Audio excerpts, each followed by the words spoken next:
So after the whole birds thing, things eventually calmed down. A new joint is passed around.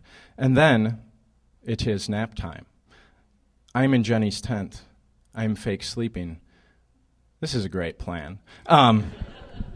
See, what's going to happen is people are going to wake up and leave the tent. It's already, okay, there they go. It's already just me and Steve and Jenny. And pretty soon it's just going to be me and Jenny. And then what I'm going to do is, check this out.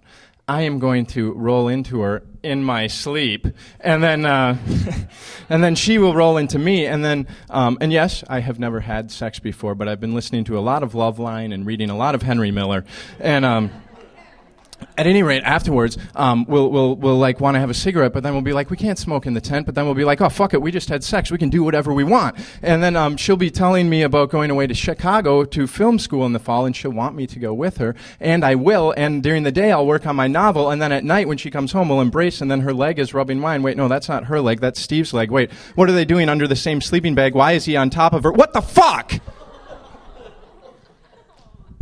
And I woke up and stormed out of the fucking Steve with the foot-long ponytail. And I had been rejected many times before in my life, but never that up close. And all the other times I had my buddy God to fall back on, you know. So now I couldn't really deal, so in the back of the hatchback I made a new holy trinity, which was Silver Wolf vodka, 2-gallon jug of Kool-Aid, and self-pity. Let me explain to you, if you're not part of my religion, you just pour out half the jug of Kool-Aid, pour in the vodka, shake, and partake. And I don't know if you remember what it was like when you first started drinking. Now liquor seems to me more like, something you have while doing other things, while bowling, while eating, while breathing. But when you first start, it is the activity. What are you doing tonight? Drinking. It's fun in and of itself. It's like a video game, and you can just wander around the woods with your fucked up perception, and it's so awesome. And then if you have too much, you can just press the reset button and start again. But I do remember, right before passing out on these leaves, I was looking at the sky. I was laying on my back, and there was these clouds that were the ones that look like those fake cobwebs you can buy during Halloween. And the sky was like pink, and they were strung across the roof, or like the ceiling of a bad haunted house. But it looked really pretty.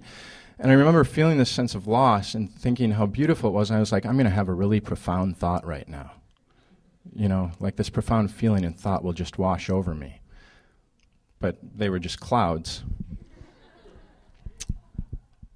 I will say that in the next few months, I rang up a lot of fast firsts. First joint, first hit off a bong, first shrooms, first Robitussin. It was like my own little Rumspringa. And it wasn't long before I had the retreat back broken to my parents' basement.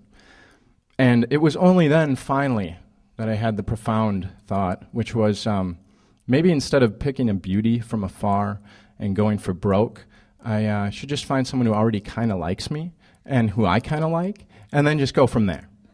Like a less romantic, more practical approach.